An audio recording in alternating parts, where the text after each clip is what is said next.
Hello mga ka-farm! For today's video, mag-harvest tayo ng mga rambutan. Ayan, tinawag nga ako ng asawa ko dahil videohan ko daw itong mga rambutan at hinog na. Kaya naman na-harvestan na namin ngayon. Last year nga, hindi ko natikman yung mga to. Sabi nila, masarap daw. Sobrang dami nga din ng mga bunga ngayon. Ayan. Ayun. At meron pa nga doon sa may bandang side. Kukunin na nga din yung mga yan. Hindi pa pwede yan, ka-farm. Ayun, yung dalawa mamula-mula na, kaya kinuha na rin yung ka-farm.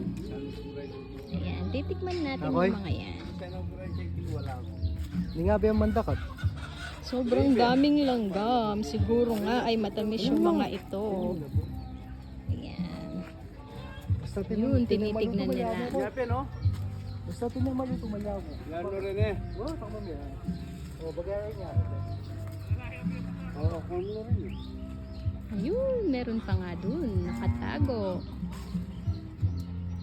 Kailin, nakakitang ayun mo. Ayan, sobrang daming langgam.